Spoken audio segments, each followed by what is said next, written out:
Hey guys, it's Nick, and you may be waking up today and see the headlines that there's a possible coup going on in Russia. Not only that, but it's apparently being led by the Wagner Group, which is the private military contractor headed by Putin's friend, Prigozhin, or commonly known as Putin's chef. So I'm going to explain the situation of what's going on and start with the backstory of Prigozhin and how he knows Putin and all of his history and the Wagner Group, all the way up to the live speech that Putin just gave a little while ago about what's going on and what he intends on doing about it. So by now you might have heard about the Wagner Group during the Ukraine war. They are generally on the frontline positions, and they are made up of a lot of prisoners from Russian prisons that are given amnesty if they go and fight for 6 months, I believe, on the front line in the Wagner Group. And so Prigozhin is the owner and the leader of the Wagner Group, and he is the one that is supposedly pushing this coup right now, and their troops are already in Rostov on Don in Russia. So let's start with the backstory on Prigozhin and why they call him Putin's chef. So Prigozhin was born in Leningrad, which is now St. Petersburg, back when it was the Soviet Union in 1961. And this is also where Putin is from. And so when he was 18, he got arrested for robbing upscale apartments and was sentenced to 12 years, but did 9 years and was pardoned in 1988. So when he was released from prison in 1990, they say he started selling hot dogs with his mother and stepfather in the market of Leningrad and piled up a whole bunch of money. And he parlayed that into a grocery store business. And he was a stakeholder in Contrast, which was the first grocery store chain in St. Petersburg. And then he got involved in the gambling business as well. And they say that this may be where Prigozhin met Putin for the first time, because Putin was the chairman of the supervisory board for casinos and gambling since 1991. And so in 95, he entered the restaurant business, and he opened a few restaurants, including New Island, which was a floating restaurant that became one of the most fashionable dining spots in St. Petersburg. So it was on a boat that they spent $400,000 to remodel on the Vyatka River. And so it became a really famous place. And in 2001, Prigozhin personally served food to Putin and French President Jacques Chirac when they dined at New Island. And he also hosted President George W. Bush in 2002. And in 2003, Putin celebrated his birthday at New Island. So I guess by then they were very good friends. But he got the nickname Putin's chef when he started his own catering company, which started winning a bunch of government contracts. So he got contracts for feeding school children as well as the Russian military. And so they say some of the profits from this contract are alleged to have been used to start and fund Internet Research Agency. Sounds generic, right? But I'm sure you have heard of this, because this is the famous troll farm that supposedly pushed the election in 2016 with Russian interference and all of this stuff. This is the guy that headed the Internet Research Agency, Putin's chef. Now, what they don't tell you in this Russian interference headline is that he spent $100,000 on Facebook ads, and only 25% of which were geographically targeted to the US. So that $100,000 in ad spending was from June 2015 to 2017 with 3,000 ads. So basically the media was trying to say that $25,000 worth of Facebook ads is what changed the outcome of the election from Russian interference. Now, Prigozhin started the Wagner Group in 2014. And because it operates in support of Russian interests, it receives equipment from the Russian Ministry of Defense. And it says the group came to prominence during the Donbass war in Ukraine, basically where Donetsk and Luhansk wanted to break away from Ukraine after the coup in 2014. And it says their contractors have also taken part in other conflicts in Syria, Libya, and Central African Republic and Mali. Now, if you've been paying attention to Wagner and Prigozhin, so Prigozhin didn't just wake up yesterday and decide to do a coup. He has been having all kinds of public rumblings against the Russian army, particularly the Russian defense minister, Sergei Shoigu. On October 1st, 2022, he said about the commanders of the Russian army that all these bastards ought to be sent to the front barefoot with just a submachine gun. On May 5th, 2023, he announced that due to a lack of ammunition, his fighters will leave Bakhmut on May 10th and hand over their positions to units of the Russian Defense Ministry if they don't get more ammunition.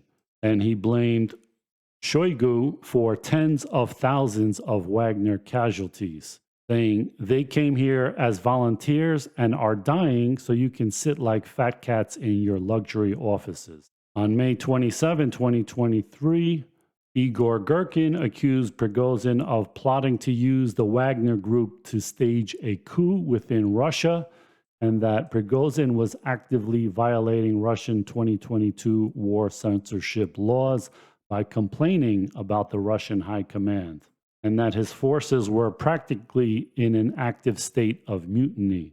So on this May 5th video, he was surrounded by all these corpses as he was calling out the Russian defense minister. He said, "We have a 70% shortage of ammunition. Shoigu, where is the effing ammunition? These are the Wagner lads who died today. Their blood is still fresh," pointing to corpses around him. And there was also the story that Ukraine put out that Prigozhin offered to reveal Russian troop positions to Ukraine.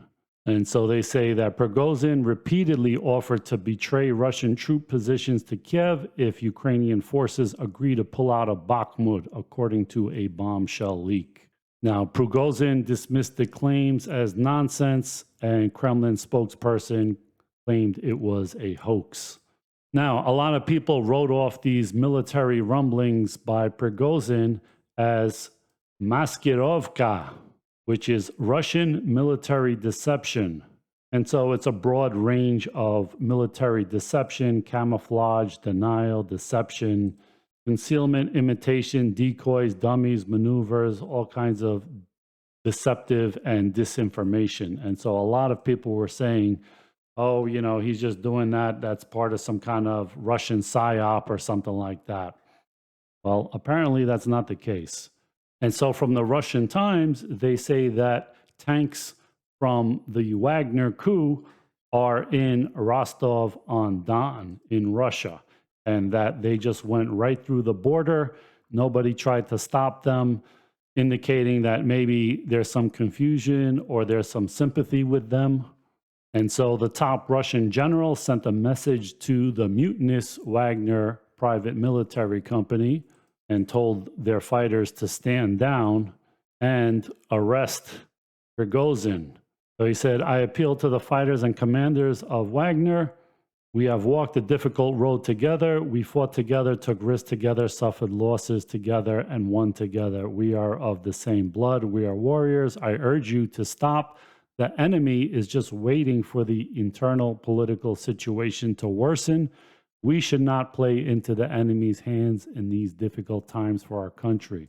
But on Friday, Prigozhin accused the Russian military of targeting one of the company's field camps in a rocket attack from behind, killing many fighters. And so he's vowing to march on Moscow and deal with those responsible and warning the military to stay out of his way. And so the Russian Ministry of Defense said that that did not correspond with the truth, that they did not fire on the Wagner group from behind. Maybe Prigozhin is using it as an excuse to march on Russia. I don't know. And so the FSB, which is like the former KGB or the FBI, same thing, opened a criminal case after Wagner boss calls for armed rebellion. So they say they open a criminal investigation on account of calling for an armed rebellion. We demand the immediate end to all illegal activity, the Anti-Terrorism Committee stated. So in response to the claim of the attack on the Wagner Group, Prigozhin said a large number of our fighters died. We will decide how we will respond to this atrocity. The next step is ours. And so he vowed to march on Moscow and hold those responsible to account, warning the military to stay out of his way. And so the prosecutor general's office says this crime is punishable by imprisonment for a term of 12 to 20 years.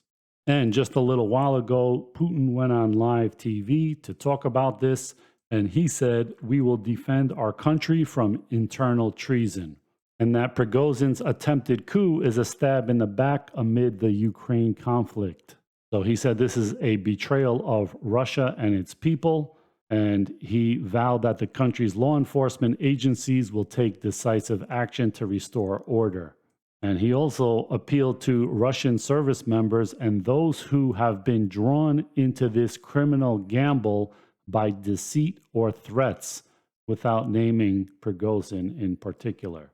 So he said, "We are fighting for the lives and safety of our people, for our sovereignty and independence, for the right to be and remain Russia." And so he urged fellow citizens to join forces and put aside all the divisions that could be exploited by foreign adversaries. That's why the actions that split our unity are, in fact, apostasy of our people, of our comrades in arms. This is a stab in the back to our country and our people. So I don't think Putin is going to be eating at Prigozhin's restaurant anytime soon. And I already talked to somebody who lives in Moscow, and they are of the opinion that Prigozhin kind of lost his mind and, he's in the wrong here, and people are not sympathetic or backing him. And if you read the comments on RT, it kind of says the same thing, and maybe some conspiracies that Prigozhin must have had help from the inside or outside to dare a coup. And so, of course, a lot of people are going to believe that he was probably helped along or offered something from the US or NATO or the UK or Ukraine or something like that. Like this guy says, media coming out of armed Wagner troops on the streets in Rostov On Don. I think they just took Rostov without firing a shot. What are we going to do here? We can't let this maniac stay in our rear behind our lines. But this guy says half of military is on his side. I don't really believe that, but who knows? And where the hell is Rostov On Don? It's down here all the way in the southern part of Russia. So it's southeast of Donetsk, and it is about 1,200 kilometers south of Moscow, or about 720 miles away from Moscow. So the idea that the Wagner Group and Prigozhin is going to be marching on the Kremlin tomorrow or something like that, that's fantasy at this point. But just to give you an idea of where they are and where Moscow is. So guys, that's what's going on with this whole Russian coup story. This is the latest, 5 a.m. Saturday morning, June 24th. So does Prigozhin think that he's just going to go and get Shoigu out of there and take over and head the Russian army or something, and everything's going to be okay? I don't know what his plans are, but I know that NATO, the US, Ukraine are all salivating at this recent development, and they may be helping it along as well. Let me know what you think in the comments below. Thanks for watching, guys.